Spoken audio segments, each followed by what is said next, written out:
తెలంగాణ ప్రజలకు నమస్కారం. తెలంగాణ విద్యాశాఖ మంత్రి, అదేవిధంగా తెలంగాణ ముఖ్యమంత్రి గౌరవ రేవంత్ రెడ్డి గారి పాలనలో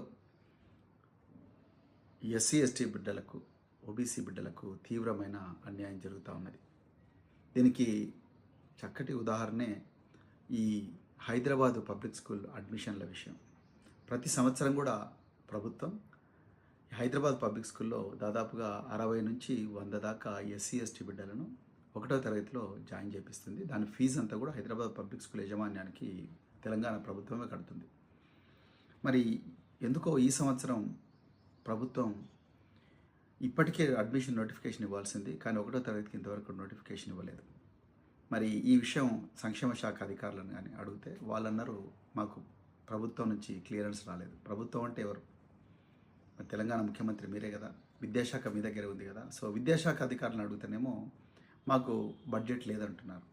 సో విద్యాశాఖ సంక్షేమ శాఖల మధ్యలో ఇది ఫుట్బాల్ ఆటలాగా నడుస్తూ ఉన్నది. మీరు కేవలం చూద్దాం చూస్తున్నారు ముఖ్యమంత్రి గారు.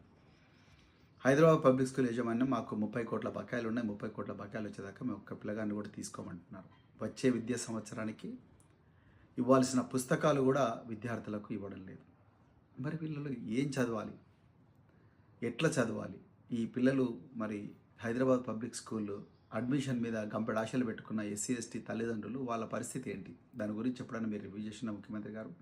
మీ సంక్షేమ శాఖ మంత్రి గారు ఎప్పుడైనా రివ్యూ చేసిండ్రా? మీరు చేయలేదు. మీరు ఎంతసేపు ఈ గాంధీ విగ్రహం అని చెప్పేసి, లేకపోతే గాంధీ సరోవర్ అని చెప్పేసి పేదల ఇల్లు కూల్చడానికే మీరు ప్రాధాన్యత ఇస్తున్నారు. మరి ఉప ముఖ్యమంత్రి మల్లు భట్టి విక్రమార్క గారు, మీరు డాక్టర్ బిఆర్ అంబేద్కర్ గారి దార్శనికత వల్లనే మీరు ఆ స్థానంలో ఉన్నారు. మరి మీరు అదేవిధంగా మీ ఖమ్మం జిల్లా మంత్రులు మీరు వెలుగుమట్లలో పేదల ఇల్లు గులగొట్టడానికే శ్రద్ధ ఇస్తున్నారు తప్ప ఈ హైదరాబాద్ పబ్లిక్ స్కూల్ వాళ్ళకి ఇవ్వాల్సిన బకాయిలు ఎందుకు ఇవ్వడం లేదు? ఆర్థిక శాఖ మీ దగ్గరే ఉంది కదా, 30 కోట్లు ఇవ్వలేరా మల్లు భట్టి విక్రమార్క గారు? మీరు క్యాంప్ ఆఫీసు ఖమ్మంలో 4 కోట్లతో కట్టుకున్నారు. 30 కోట్ల రూపాయలు ఈ పేద ప్రజల కోసం ఇవ్వలేరా? ఇస్తే వాళ్ళందరూ వాళ్ళ పిల్లల్ని చదివించుకుంటారు కదా.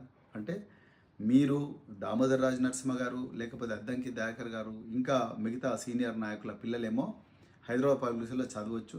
మీ పిల్లలు, ఇంకా మీ మంత్రుల పిల్లలు, ముఖ్యమంత్రి పిల్లలు ఓక్ రిడ్జు, ఇంకా మెరీడియను, ఇంకా రకరకాల జూబ్లీహిల్స్ పబ్లిక్ స్కూలు, రకరకాల ఆధిపత్య వర్గాలు చదివే పబ్లిక్ స్కూల్స్లో వాళ్ళు చదువుకోవచ్చు. కానీ పేద వర్గాలకు చెందిన పిల్లలు మాత్రం బర్రెలు గొర్రెలు కాయాలి, వాళ్ళు ఎప్పుడు కూడా నిరంతరం ఆందోళన బతకాలి, వాళ్ళు మొద్దు శుద్ధులు కావాలని చెప్పేసి మీరు ప్రణాళిక వేస్తున్నారా? మీరు కుట్రలు పన్నుతున్నారా? ఈరోజు తెలంగాణ ప్రజలకు చెప్పాల్సిన అవసరం ఉన్నది. ఇది కాకుండా మీరు ఏమంటున్నారు, ఎక్కడ తెలంగాణ పబ్లిక్ స్కూల్కి, ఎట్లా హైదరాబాద్ పబ్లిక్ స్కూల్కి విద్యార్థులు పంపించాల్సి వస్తుంది అని చెప్పేసి ఇప్పుడు మీరు తెలంగాణ పబ్లిక్ స్కూల్ అని చెప్పేసి 6 రూట్లలో మేము ఒక ఎక్స్పెరిమెంట్ చేసినామని చెప్పేసి ఆకునూరు మురళి గారు విద్యాశాఖ కమిషన్లో రిపోర్ట్ రాసిండు. అదే రిపోర్ట్ పెట్టుకొని మేము తెలంగాణ అంతా కూడా 6 రూట్లలాగా మేము తయారు చేస్తామని చెప్పేసి దాని మీద ఏమాత్రం కూడా పరిశీలన ఏం చేయకుండా, పర్యవేక్షణ చేయకుండా డైరెక్ట్గా మీరు తెలంగాణ ప్రజలందరినీ కూడా తెలంగాణ పబ్లిక్ స్కూల్ అని కొత్త మోడల్ తీసుకొచ్చిండ్రు. మరి తెలంగాణ పబ్లిక్ స్కూల్ మోడల్, మరి హైదరాబాద్ పబ్లిక్ స్కూల్ మోడల్ ఏం కాదు. హైదరాబాద్ పబ్లిక్ స్కూల్ మరి పోతూనే ఉన్నారు కదా మీ పిల్లలందరూ హైదరాబాద్ పబ్లిక్ స్కూల్ పోవాలి. మాకేమో కనిపించని ఈ గ్రామీణ ప్రాంతాల్లో ఉండే మరి తెలంగాణ పబ్లిక్ స్కూల్లో మరి మా పిల్లలు చదువుకోవాలి అరకొర వసతులతో. సో ఇది ఈరోజు విద్యాశాఖ పరిస్థితి.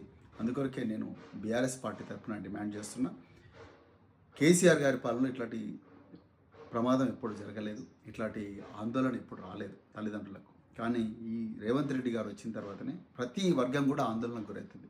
ముఖ్యంగా ఎస్సీ ఎస్టీ వర్గాలకు, బీసీ వర్గాలకు, మైనారిటీ వర్గాలకు చెందిన తల్లిదండ్రులు విపరీతమైన ఆందోళన. వాళ్ళ పిల్లలకు రేపు ఏమవుతుందో, పిల్లలు అసలు సజీవంగా వస్తారా స్కూల్కి పోయి, రారా అన్న భయం అనేది ఉన్నది. ఇప్పుడు హైదరాబాద్ పబ్లిక్ స్కూల్ అడ్మిషన్స్ అర్జెంటుగా మీరు స్టార్ట్ చేయాలి. అదేవిధంగా వచ్చే విద్యా సంవత్సరానికి పుస్తకాలు కూడా అర్జెంటుగా ఇవ్వాలని చెప్పేసి బీఆర్ఎస్ పార్టీ డిమాండ్ చేస్తూ మరొకసారి తెలంగాణ పిల్లలందరికీ కూడా జై తెలంగాణ.